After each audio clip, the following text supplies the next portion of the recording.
चलिए शुरू करते हैं। आज हम करेंगे एसएसजीडी के क्वेश्चंस, मैथ के। एसएसजीडी क्वेश्चन करेंगे आज हम मैथ के। तो चलिए स्टार्ट करते हैं।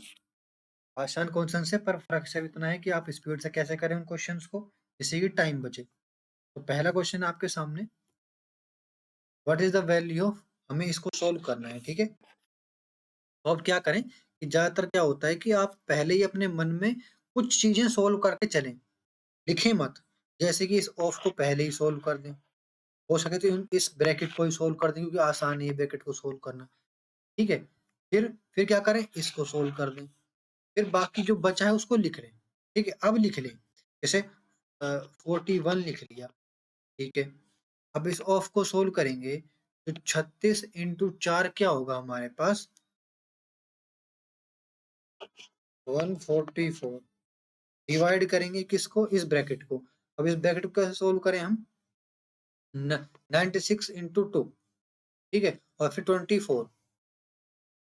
तो इसको अगर मैं 24 को अगर मैं 4 से इंटू करूं तो कितना हुआ हमारे पास, 96। यानी ये 4 से तो ये कट जाएगा, ऑफ का मतलब इंटू, और कितना बचा, 8, ठीक है। फिर क्या होगा, 8 को अगर डिवाइड करूं मैं इससे तो होगा 18। तो 41 इंटू 8 क्या होगा हमारे पास, लास्ट में क्या आना चाहिए, 8, ठीक है। अब मैंने 41 इंटू 18 क्यों नहीं किया, ये देखते हैं। अब यहाँ पर करोगे टाइम लगेगा। हमें टाइम कहाँ पर जाना था, हमारा टाइम जाना था इसको सोल्व करने में, यहाँ तक पहुँचने में। और यहाँ तक हमने कितनी देर में पहुँच गए, हम 10 सेकंड में पहुँच गए, ठीक है। फिर हमें पता चल गया कि 41 इंटू 18 करना है, लेकिन हमें ऑप्शन देखना है। लास्ट में 6, 7, 9, 8 अलग अलग है, और हमें ये पता है कि हम इसको इंटू करेंगे तो लास्ट में 8 तो आना तय है। अगर मैं किसी भी जैसे 29 इंटू मैं 19 करूँ तो लास्ट में 1 आना तो तय है। ऐसे इसमें 8 आना तो तय है, और अगर 8 आना तय है तो सिर्फ 8 थर्ड ऑप्शन में है। मुझे ये सारा इंटू करना नहीं पड़ा, ठीक है। इस बात का ध्यान रखें, टाइम बचाइए। Next, let 7200 is divided among PQR in the ratio 1:1/2 ratio 4 ratio 3/2 respectively. What is the share of R? 3/2 find करना है, ठीक है। तो पहले इस रेशो को मैं पूरा कंप्लीट कर लेता हूँ। जो 1/2 रेशो 1/4 रेशो 3/2 है, इसको मैं कंप्लीट करूँ तो कितना होगा, 1:8:3 आएगा, ठीक है। अगर मैं इन सबको 2 से इंटू कर दूं तो बात तो वही पड़ेगी ना, यही कर दिया मैंने, ठीक है। 8 और 9, 9 और 9 3 12, 12 x is equal to 7200, x is equal to 600।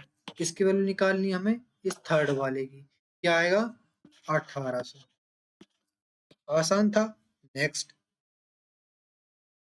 Rohit buys an old bat for rate 2320 and spends rate 180 on its repairing.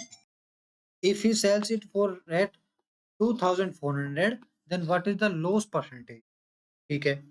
अब वो लाया 2320 रुपए में एक साइकिल, ठीक है। बैट बैट मान लेते हैं, बैट लाया, और 180 रुपए उसने रिपेयरिंग में कर दिए, तो 180 और जोड़ देते हैं। कितना हुआ हमारे पास, 2500। लेकिन इसने बेच दिया 2400 रुपए में, कितने का लॉस हो गया, 100 रुपए का। यानी 2500 पर 100 रुपए का लॉस हो गया। तो कितने परसेंट का लॉस हो गया, 4% का लॉस हो गया, ठीक है। मैंने ये लिखा है 2500 पर 100 रुपए का लॉस हो गया, तो 2500 100 का कितना परसेंट है, ठीक है। जब यानी 100 2500 कितना percent. Next, if the length of a rectangle is increased by 14.28%, then by how much percentage its breadth should be reduced to keep the area same? देखो, एरिया क्या होता है रेक्टेंगल का, लेंथ इंटू ब्रेथ। अगर किसी को भी मैं लेंथ को अगर उसने 11428 इंक्रीज कर दिया, 14% इंक्रीज हुआ, यानी कितना हो गया, 114.28 हो गया। तो इसको वापस से कितना डिक्रीज करना पड़ेगा ब्रेथ को, जिससे कि वो वही आ जाए। यानी ये बात कह रहा है कि उसने 100 का 114 कर दिया, 114.28। वापिस 100 लाने के लिए कितना कम करना पड़ेगा? 14.28। तो 114.28 का 14.28 कितना परसेंट हुआ? ठीक है, तो यहाँ से ये दोनों चले जाएंगे, डबल जीरो आ जाएगा। तो ये लगभग लगभग, अगर मैं इसको 12 से कर दूं, हाँ, ये जाएगा हमारे पास 12, यानी 12.5। ठीक है, तो 12.5। ये ध्यान रखना कि ये पता क्या कह रहा है कि कुछ भी मान ले, 100 रुपए की चीज है, उसने 114 कर दी, तो वापिस से 100 लाने के लिए अब 114 में से कितना परसेंट घटाएं? तो वो इस 100 का 14% बढ़ाए, अब लेकिन घटेगा तो 14% नहीं घटाएंगे, तो फिर गड़बड़ हो जाएगी। अगली बार 114 का परसेंटेज कितना हुआ? पहले 100 का परसेंटेज बढ़ा था, अब की बार 114 का परसेंट घटेगा। ठीक है, बात अलग अलग है यहाँ पर। Next,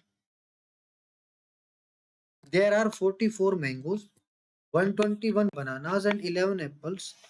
They have to be arranged in several rows in such a way that every row contains equal number of fruits and each row contains fruit of one type. ठीक है, what is the minimum number of rows? तो ये कह रहा है कि मान लेते हैं रो बनेंगी, ऐसे रो, हर रो में एक एक जैसा एप्पल होनी चाहिए। ठीक है, एप्पल मतलब फ्रूट, एक जैसा फ्रूट होनी चाहिए। ठीक है, अब फ्रूट है हमारे पास कितने? 44, 121 और 11। तो यहाँ पर हो गया 33, 176 फ्रूट हो गए टोटल। ठीक है, अब एक रो में इसका, इन तीनों का HCF निकालना पड़ेगा, कितना हुआ? 11, जो कि दिख रहा है 11। तो 16 रो ऐसी बनेंगी, 16 रो बनेंगी जिसमें एक तरह के फ्रूट होंगे, और एक रो में कितने फ्रूट? 11। ठीक है, ये 11, अब मान लेते हैं वो एक तरह का फ्रूट होगा, मान लेते हैं यहाँ पर 11 एप्पल्स, फिर 11 ही मैंगो, फिर तीसरे में 11 ही फिर से मैंगो, फिर चौथे में 11 ही मैंगो, फिर 11 मैंगो, फिर 11 मैंगो खत्म, फिर 121 चीज, फिर 121, फिर 121, फिर में 11 11 11, ऐसे 16 बार बनेंगी। ठीक है, next, a sum of money pledged at compound interest double itself in 10 years. Okay, find the time in which it will amount to 4 times itself. देखो ये क्या कह रहा है, कोई भी एक अमाउंट है, ठीक है, कोई भी एक मान लेते हैं अमाउंट है, वो 10 साल में खुद का डबल हो जाता है, तो 4 टाइम्स कब होगा? तो ऐसे होता है कि एक कंपाउंड इंटरेस्ट तो एक के बाद एक लगता है, जैसे एक साल में जितना बना, अगली बार 2 साल में उससे ज्यादा कंपाउंड बने, तो जल्दी जल्दी जल्दी जितना टाइम ज्यादा उतना जल्दी जल्दी वो डबल होता है। ठीक है, तो यहाँ पर आप फॉर्मूला लगाएं तो सिंपल सा फॉर्मूला क्या होता है कि एक प्रिंसिपल है, उसका क्या होगा? P1+R⁴ ठीक है, अभी जो R इसको यहीं पर रहने देते हैं। ठीक है, ये परसेंटेज में है, इस परसेंटेज को परसेंटेज में ही रहने देते हैं। ठीक है, अब इसने क्या कहा है कि 10 साल में P1+R 10 साल में वो डबल हो जाता है, तो 4 टाइम्स कब होगा? 1+R कितने टाइम में? ठीक है, P से ये दोनों चले गए, P से ये दोनों चले गए, दो इक्वेशन बनी, 1+R⁻10 इक्वल टू 2। अगर देखो मैं इसको दोनों तरफ का स्क्वायर ले लूं, तो 1+R⁻20 इज इक्वल टू 4, जो कि ये बन गया, यानी t की पावर कितनी हो गई? 20। ठीक है, next, a student scores 75% in a test and gets 30% mark more than another student who scored 60%. What is maximum marks in the test? यानी इसने हमें ये क्या बताया है? ये बताया है कि जो 30 मार्क्स है ना, जो 30 मार्क्स वो कितने ज्यादा हैं? 15% ज्यादा है। ये जो 30% मार्क्स है वो 15% है, हमें 100% निकालना है, कितने हुए? 200। हम ऐसे ही निकालते हैं, मान लेते हैं 45 जो है वो 9% है, तो हमें 100% निकालना है। जैसे कि 90 जो है वो 45% है, हमें 100% निकाल। ठीक है, कुछ भी मान लेते हैं, जैसे कि 200 है वो 500% है, हमें 100% निकालना है, हमें 120% निकालना है, हमें 150% निकालना है। तो ऐसे ही निकलता है तुरंत। ठीक है, हमें बस इतना पता चल जाए कि कोई भी चीज जैसे 20 ये कितना परसेंट है किस चीज का, फिर हम कितना भी परसेंट निकाल लेंगे। ठीक है, नेक्स्ट इवेलुएट, हमें ये सिर्फ ये फाइंड करना है कि इसका आंसर क्या होगा। ठीक है, तो हमें सबसे पहले ये देखना है कि ये देखो ये कट रहा है, दिमाग में काट लेंगे, लिखने की जरूरत है नहीं। ठीक है, और फिर इसको सोल्व करने पर 2 से डिवाइड कर देंगे, इसको भी लिखने की जरूरत है नहीं। तो अगर ये कट रहा है तो किससे कट रहा है, देखो ये कट जाए 3 से। ठीक है, अब देखो 3 से कट रहा है ये, तो 3 से ये कितनी वैल्यू हो गई हमारे पास,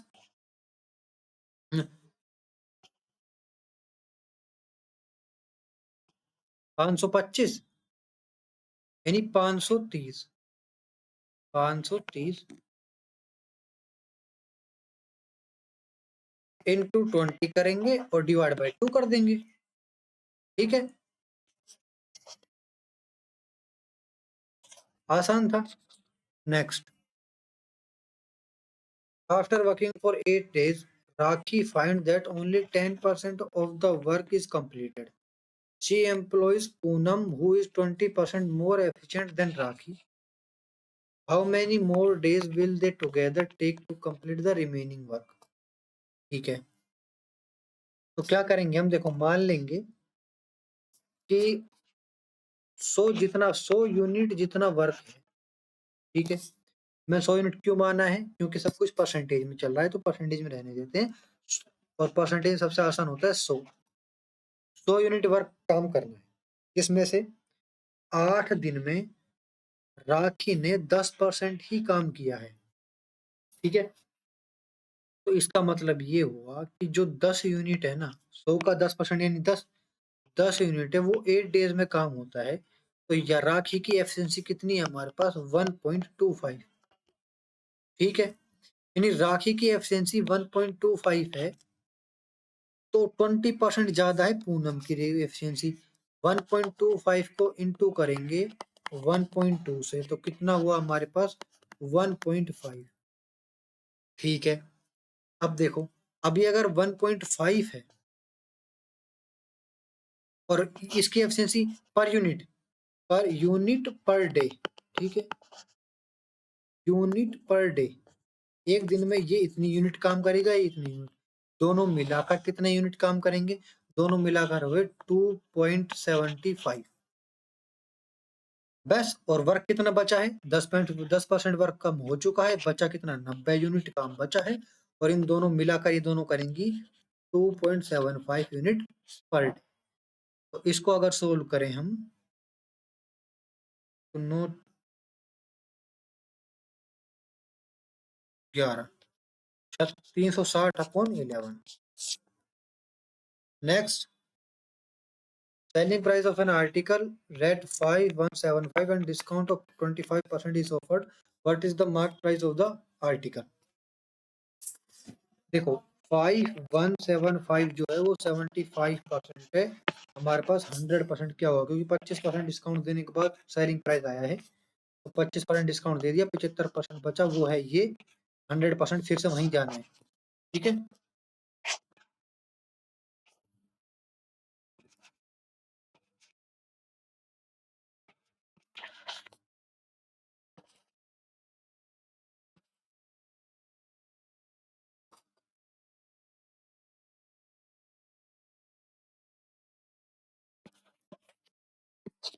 next, R can do a work in 90 days. What percent work of the total work can be done by R in 45 days?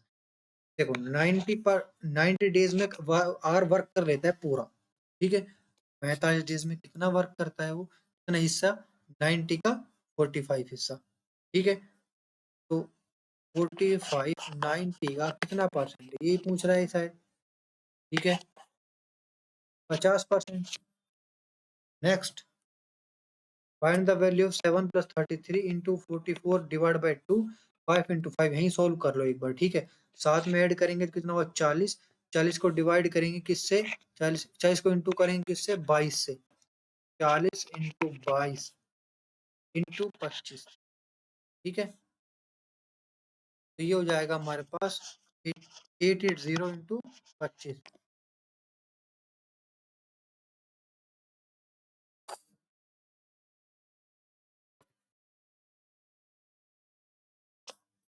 Next, in an exam out of total number of appeared student 93% student passed and 9275 student failed.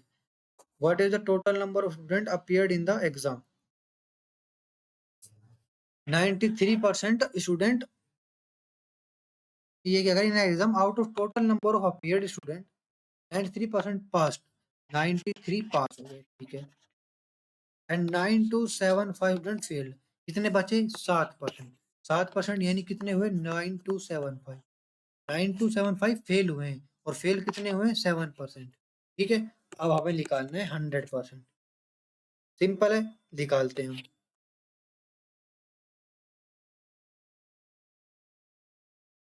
132,500। Next, in 1 year the average monthly expenditure of Sapna was 1100 for the first 3 months of the year, at 1000 for the next 5 months, and at 1200 for the last 4 months. If the total annual saving was 1300, then what was the Sapna's average monthly income? तो देखो 1100 into 3, 3 month की हो गई 3300, अगले 5 month की salary कितनी हो गई 5000, फिर अगले 4 महीने की सैलरी क्या हो गई 4800, ठीक है, 1300 रुपये उसने बचा लिए, टोटल कितने हो गए हमारे पास 4600, 5000, 9600, और ये हो गए हमारे पास 14400, 14400 डिवाइड बाय 12 करेंगे क्योंकि इसने एवरेज पूछी है मंथली इनकम, ठीक है, तो ये 12 महीने का है, एवरेज निकालेंगे 12 से डिवाइड करेंगे, पर मंथ आ जाएगा हमारे पास 1200। Next, the simple interest received on the sum of 40 years is 2/5 of the sum। 40 साल में एक सम के कितने परसेंट के हिसाब से, x% के हिसाब से, उसी का कितना हो जाता है 2/5 ऑफ द सम, ठीक है। p से p कैंसिल आउट, 0, 4, 4 से 4 कैंसिल आउट, x की value 1। Next, both A and B sells their watch at the rate of 5000 per watch.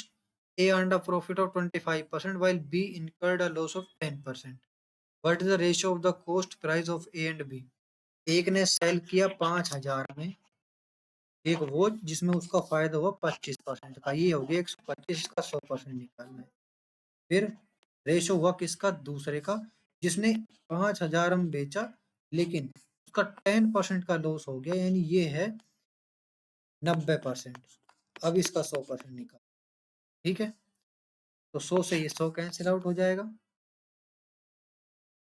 5000 से 5000 भी कैंसिल आउट हो जाएगा, बचेगा क्या 90:125।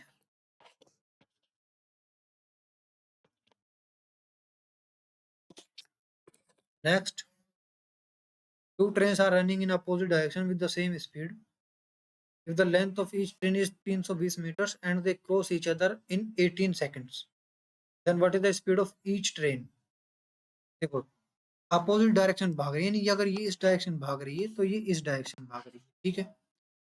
अब दोनों ट्रेन की 320 मीटर लेंथ है, यानी टोटल लेंथ कितनी हो गई 640, ठीक है। अब इनके स्पीड का प्लस होगा, ये है हमारे पास डिस्टेंस और ये हमारे पास टाइम, और इसको डिवाइड करेंगे हम 18 से, ठीक है। अब जो आएगा ये आएगा मीटर पर सेकंड में, ये इसकी आ गई speed, distance upon time is equal to speed. अब ये जो स्पीड आई है मीटर पर सेकंड में, हमें कन्वर्ट करना है किलोमीटर पर आवर में, कैसे करेंगे हम, इसको करेंगे 18 डिवाइड बाय 5, 18 से 18 कैंसिल आउट हो गया, वैल्यू कितनी आई हमारे पास 128। ठीक है, अब 128 क्या है, 128 है इन दोनों ट्रेन की स्पीड का प्लस, क्योंकि ये अपोजिट डायरेक्शन भाग रही है, अगर दो ट्रेन अपोजिट डायरेक्शन भागेंगी तो उनकी स्पीड का प्लस होकर ही क्वेश्चन सोल्व होता है। ठीक है, तो ये जो ये आया था ना, ये इन दोनों का प्लस का है, इसको डिवाइड बाय 2 करेंगे तो आएगा 64। ठीक है, ये ध्यान रखना। Next, the ages of 7 men in a cricket team are 26, 25, 21, 29, 24, 28, 22. What is the average age? ठीक है, इन सब का प्लस करेंगे, किससे डिवाइड करेंगे 7 से। ठीक है, तो प्लस करते हैं हम 20, 40, 60, 80, 100, 120, 140। ठीक है, ये हो गया हमारे पास 11, 12, 12, 21, 21 और 4 25, 25 और 8 33, 33 और 2 35। तो कितना हुआ हमारे पास 175 अपॉन 7 यानी 25। Next, m ratio n is equal to 9 ratio 6, then what is the value of m plus n, n minus n? ठीक है, m plus n 9 और 9 और 6 15, 9 मास 6 गए तो 3। नेक्स्ट, सॉरी ये क्वेश्चन थोड़ा मैंने एडजस्ट नहीं किया था, इसको मैं एडजस्ट कर देता हूँ। चलिए देखते हैं। Mark price of chair rate 2000 after giving two successive discount of 20% and x%, the chair is sold for rate 1400, what is the value of x? देखो, मार्क प्राइस क्या है इसका, मार्क प्राइस जो है 2000, अब डिस्काउंट देते हैं किस पर, 20% और x%। ठीक है, डिस्काउंट क्या होता है 20 प्लस x, मैं सक्सेसिव डिस्काउंट की बात कर रहा हूँ, माइनस 20 इंटू एक्स अपॉन 100। ठीक है, कितना डिस्काउंट दे किस पर 2000 पर, और वो बन गया, अगर मैं इसको 100 में से माइनस करूं और 100 डिवाइड तो बन जाएगा 1400। ठीक है, बस इसको सोल्व करना है, कैसे सोल्व करें ये देखते हैं। 5, या फिर हम दूसरे तरीके से कर सकते हैं, ये तो तरीका हो गया पूरी इक्वेशन बना के सोल्व करने का। दूसरा तरीका क्या है कि यार 2000 पर बचा कितना, चेयर सोल्ड है, सेलिंग प्राइस है 1400 और 2000 है मार्केट प्राइस, कितने का छूट देगा, कितना परसेंट का डिस्काउंट दिया इसने, इसने दिया 600 रुपए का डिस्काउंट। तो कितने परसेंट का डिस्काउंट मिला इसको, 30% का डिस्काउंट, यानी जो 20 plus x minus x upon 5 है वो 20 है परसेंट, सॉरी 30% है। ठीक है, एक्स की वैल्यू निकल जाएगी, कैसे निकालें एक्स की वैल्यू ये देखते हैं। ये उधर गया, कितना बचा, x minus x upon 5 is equal to 10, 4x is equal to 50, x is equal to 12.5 के लगभग। Thank you.